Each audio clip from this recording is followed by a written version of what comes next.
Last Sunday at Indianapolis, Paul Tracy tops the speed charts with a 2:23.9.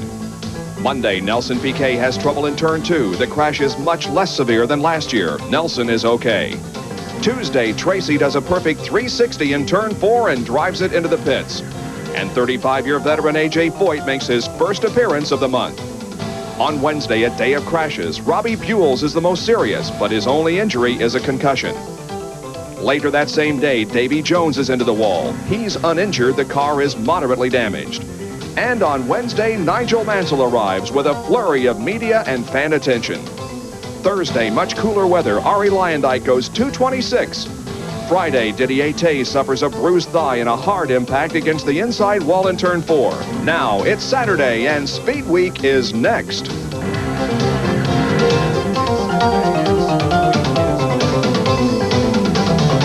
As you have just seen, it's been an exciting week at the Brickyard, and today was the most exciting of all. It was pole day for the 77th running of the greatest spectacle in racing, the Indy 500.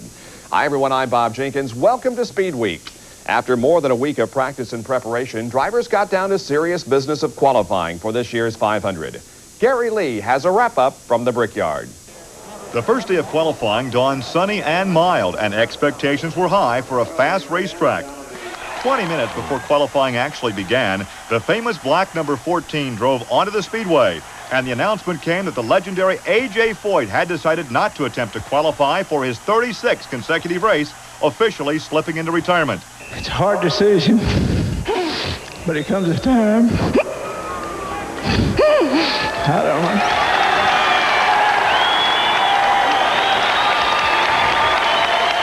He said, it's a hard decision, but there comes a time. The fans have brought me back as many years I've been back, but I felt like if I'm going to run a team, I can't be in a race car. When the track opened, Stan Fox was the first to go out and the first of many to wave off the run. Next out was 1969 champion Mario Andretti.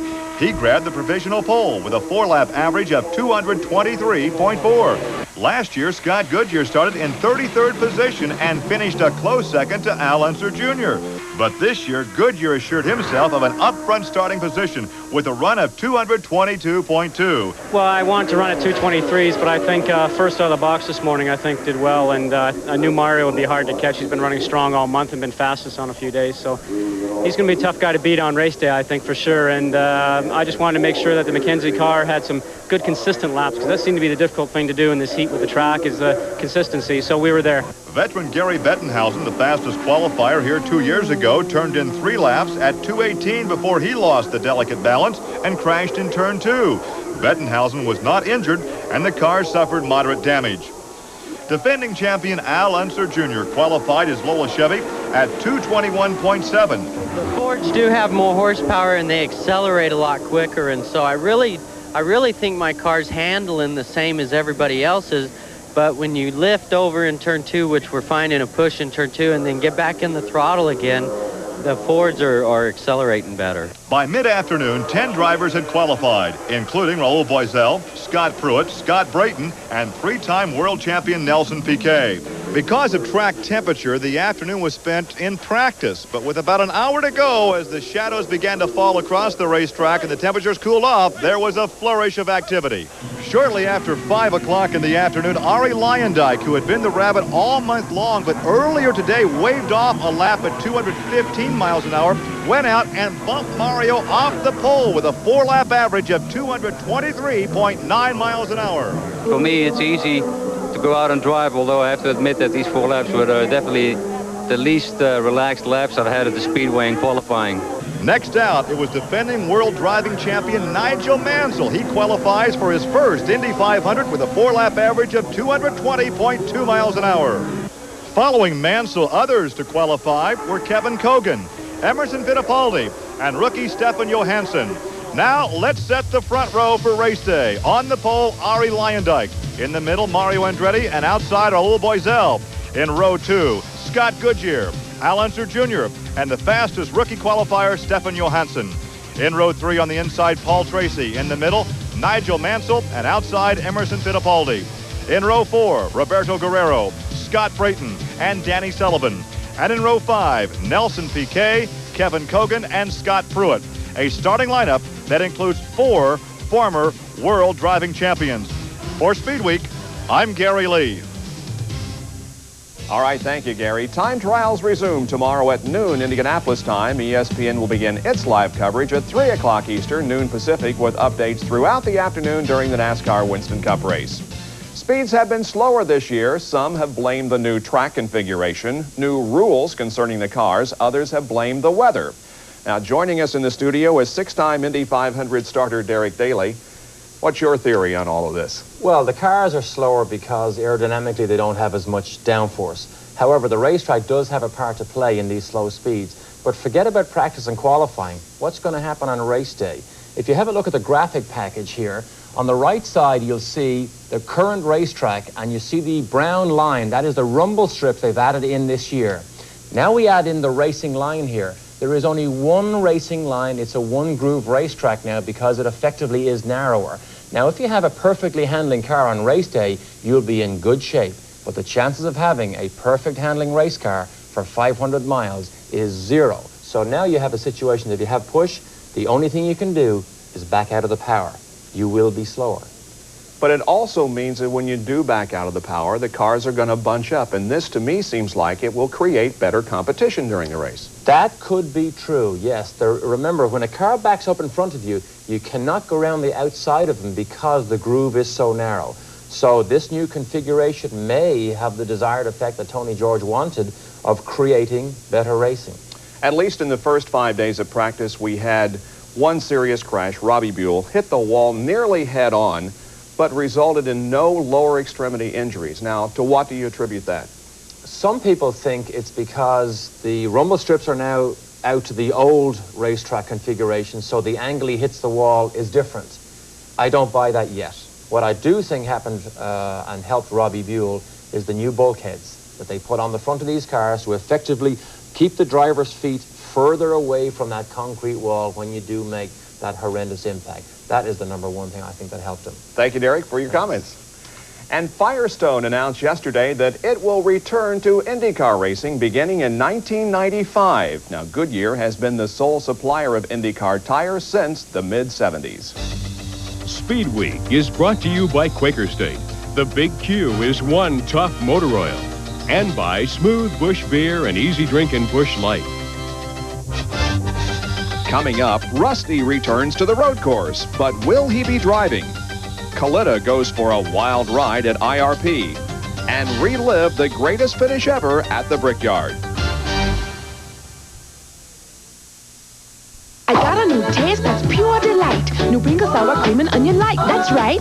Rich sour cream and tangy onion. Mmm, that taste is really something because the dip is in the chips, so delicious on your lips. Look, compare Pringles to regular chips. Pringles have less fat and they're less greasy too. The proof's in front of you. So grab a bunch of this, not that, and get a whole lot of taste and less of the fat. New Pringles sour cream and onion light. That's right. Once you pop, you, and you can't stop. Your car doesn't look, doesn't feel, doesn't smell brand new anymore. The thrill is gone. Get it back with new vinyl. New vinyl conditions, restores, and protects vinyl and leather. There's no rubbing, no buffing. New vinyl penetrates and dries in seconds. You get a protective finish and a showroom feel that's so real you can smell it. Just like a brand new car. But all that was easy. Watch new vinyl make the seat of this junkyard car look like new. Now it's softer, more supple. Even gives these tires a showroom shine. So whether your car's really old or just feeling old, new vinyl will bring it back fast. There's only one new vinyl. It's guaranteed. Want it back? That new car feeling? It's yours with new vinyl. There's only one new vinyl, available at Sears, Pep Boys, Rite Aid, True Value, Ace, Western Auto, Eckerd, Walgreens, Kmart, and other leading stores. A lot of people will tell you that cocaine not only will get you high, but will take your performance to a different level. Midget Ventura is not only going hardship, I'm going lottery.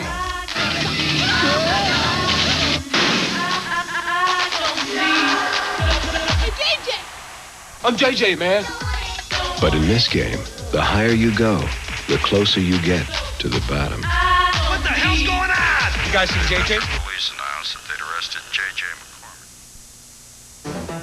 Speedweek's travel arranged through Continental. One airline can make a difference. Continental Super Summer Sale. Fares reduced by up to 30%. That's the difference on Continental. In previous years, the Save Mart 300 NASCAR Winston Cup race at Sears Point International Raceway has been in June, but this year has moved to the month of May, specifically tomorrow afternoon. There's lots of news to report, and for that, here's Benny Parsons. Thanks, Bob. The big news in NASCAR came on Tuesday when it was announced that Geoff Bodine will purchase the Alan Kulwicki team. Bodine will not be the legal owner until all the proper documents are approved, probably sometime after the season ends. Those fellas, those 14 or 15, 16 people that make up that number 7 team are the reason Kathy and I were interested in purchasing the team. Geoff will continue to drive Bud Moore's Motorcraft Ford for the rest of the season, while Kulwicki Racing will continue to operate as well with Jimmy Hensley on the ovals, Tommy Kendall at Sears Point, and who knows at Watkins Glen. Speaking of Kendall, he crashed during qualifying and is forced to go to a backup car. Fortunately, you know, the car is pretty torn up, and I bent the steering wheel a little hell. I don't know what did that, but yeah, I'm sore across the chest and sternum area, but other than that, I feel all right. As we told you last week, Winston Cup points leader Rusty Wallace plans to race this weekend, despite a broken wrist, concussion, and severely bruised ribs. Rusty tested at Indianapolis Raceway Park earlier in the week, and he's taken a dozen laps or so here at Sears Point and says, "I'm ready." I had to get acclimated to the track a little bit better, but come right around. My first lap was a 41.80, which is pretty quick. So I feel good about it. I mean, my brace was hitting right here on the steering wheel, so we're going to get the body grinder out and grind that off a little bit. But other than that... Grind the steering wheel or the brace? No, we'll grind the brace. We don't mess with the steering wheel. Only have this for a couple weeks. I had a steering wheel for a long time. Rusty did qualify the car in 6th position, and here's a look at the rest of the top qualifiers. On the pole for the second week in a row, Dale Earnhardt, Ricky Rudd is second, Geoff Bodine, Ernie Irvan, and Mark Martin round out the top 5. In other news, NASCAR legend Hershel McGriff is entered for the Save Mart 300, and he's sporting unique sponsorship from ESPN's new senior racing series, Fastmasters. That's all from Sears Point. We'll see you tomorrow. Back to you, Bob. All right, thanks, Benny. I'll see you there tomorrow. One man with an eye on both the Save Mart 300 and Indy will be Kenny Bernstein, but he'll also be busy driving his Budweiser Top Fueler as the NHRA heads to Memphis for the Goodies Mid-South Nationals. Dave McClellan takes a look at what to expect this weekend. With Brett Bodine looking to better his 15th place finish at Sonoma last year, and Roberto Guerrero hoping to repeat his pole-winning effort, Kenny could be distracted from his top fuel goals this weekend. Once I get to the drag races, I have to let these guys, John Dangler and the team, the Budweiser team, take care of it just like I do Clyde Booth and the Quaker State Ford on the West Coast. There's not much I can do about it except talk to them on the phone and try to get some evaluation with them on the phone, but they'll make the right decisions and do the best they can, and I've got to concentrate on what we do over in Memphis and try to win a race. Memphis is the site of Corey McLenathan's first Top Fuel win a year ago against Michael Brotherton. But it will also mark his return since this fiery crash at the Winston Invitational in Rockingham. As a result of the crash, crew chief Jimmy Prock has redesigned the rear end of the car for this weekend. In Funny Car, points leader John Force can't help but be reminded of his fire here a year ago. But he sees that improvements have been made as a result of the crash. It was an experience. It taught us a lot about the car. A lot of new technology has gone into the car for safety for the driver as well as the spectator. And I haven't seen any problems. Our new race cars have been safe. We haven't had any problems this year. And right now we're in the points lead, and we're going to try to hang on to it. For Speedweek, I'm Dave McClellan. All right, thank you, Dave. The NHRA recently announced the formation of an independent rules committee for the different divisions. It's hoped the new panel will be able to better keep pace with the ever-increasing technological advances. Now, as we go to break, here are the top qualifiers in the Pro Stock, Funny Car, and Top Fuel categories.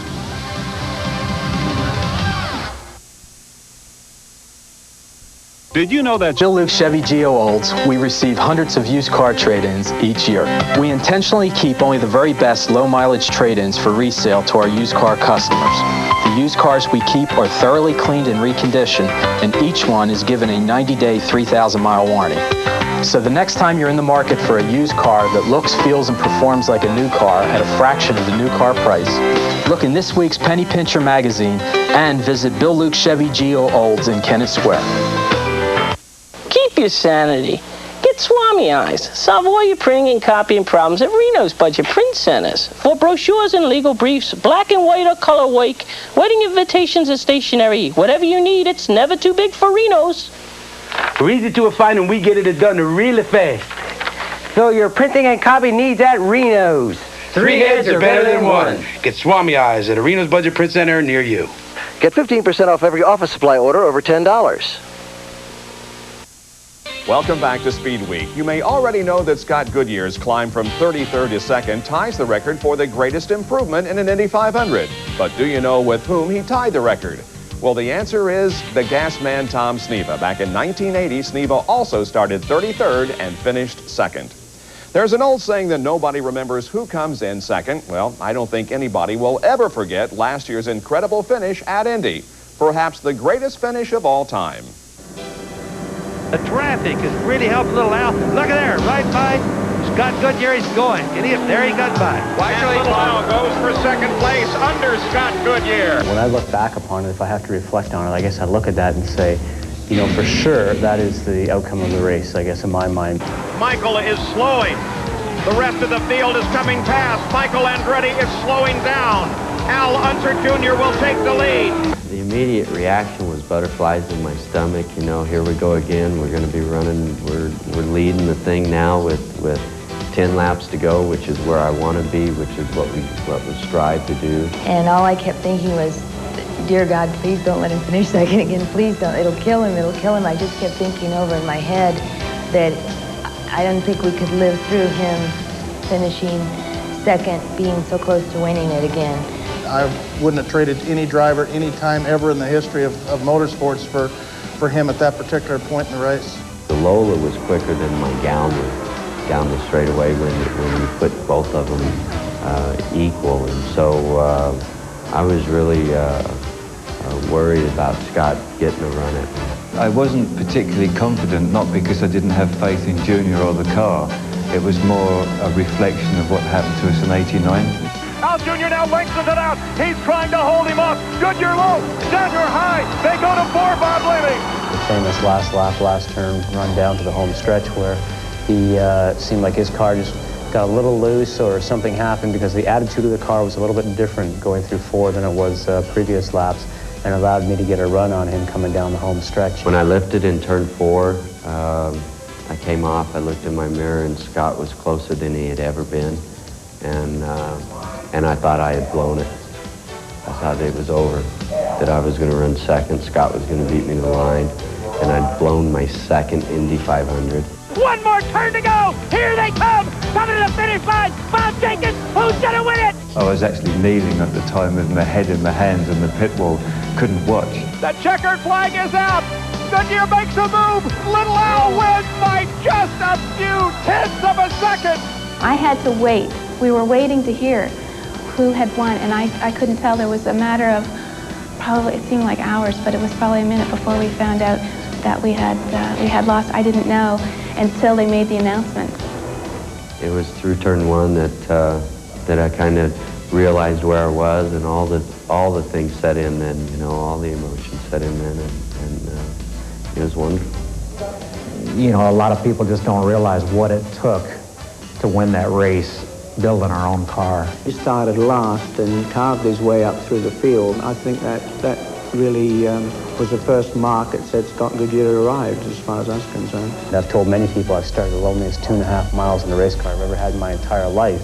At that point onwards, coming into the pits, because you're by yourself, it's all quiet, and you know, the race is over. I mean, history's been made. It's finished. In the pace car, when I was taking the parade lap, and right at the end of pit road was my father, and his arms were bigger than they'd ever been to hug me. I mean, they were wide, and they were open, and it was bigger than I'd ever seen in my life.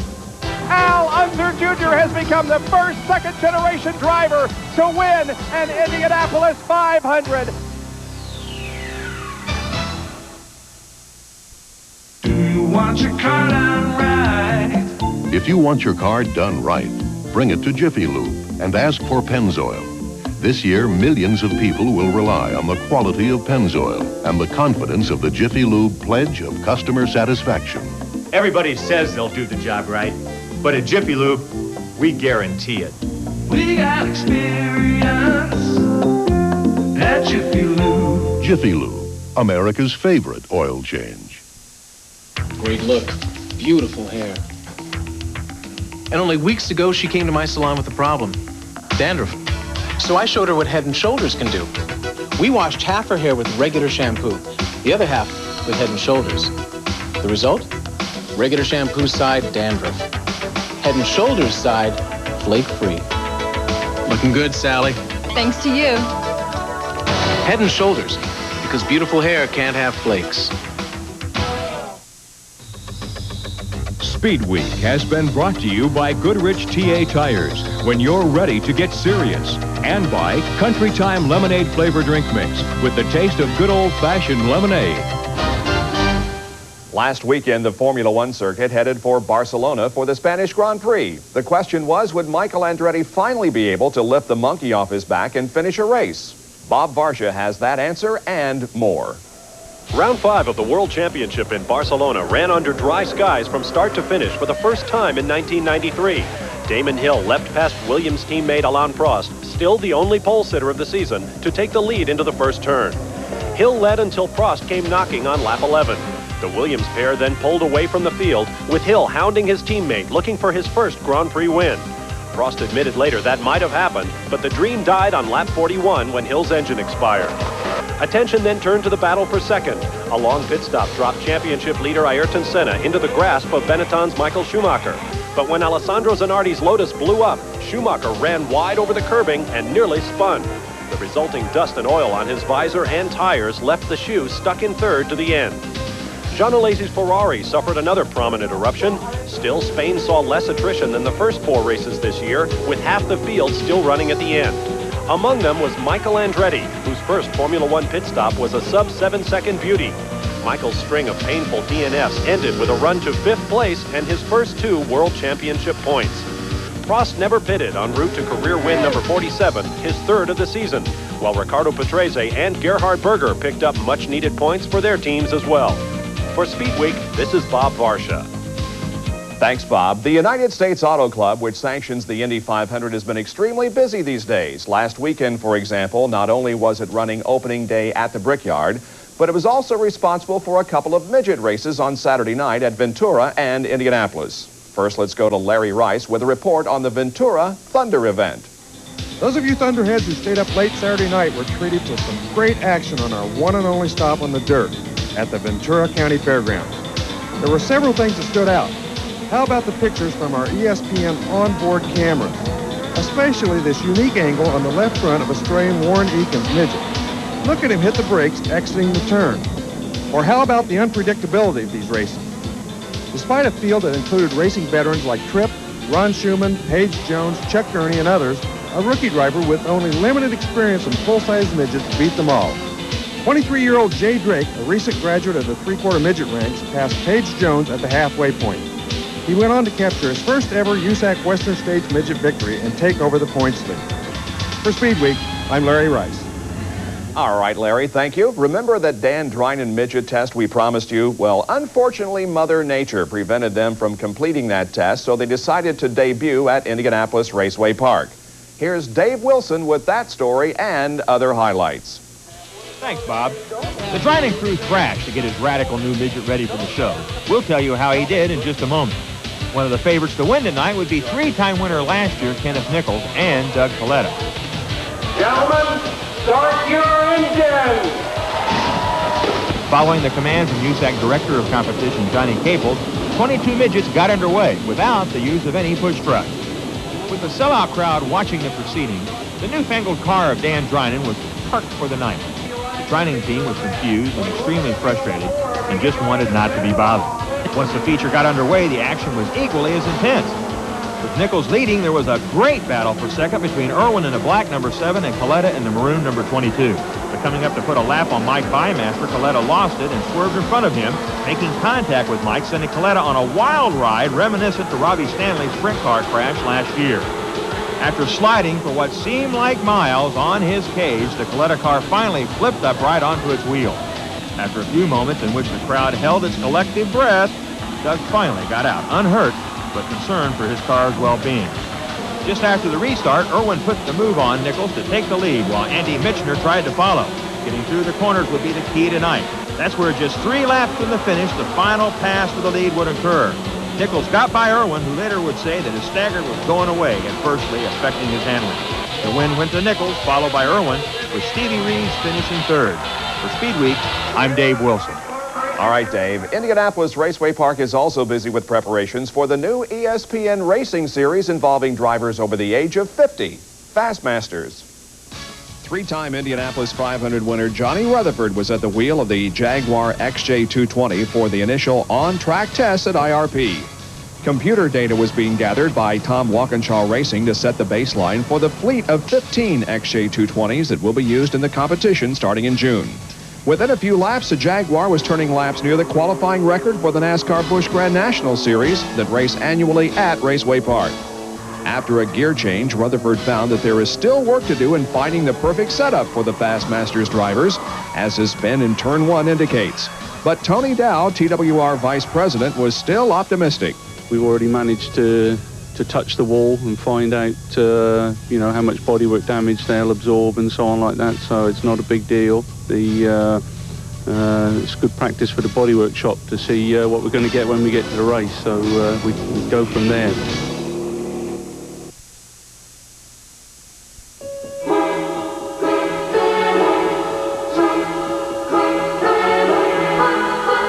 The Suzuki GSXRs.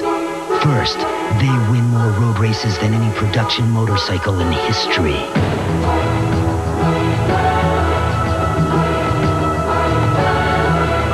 Then, we put a license plate on them.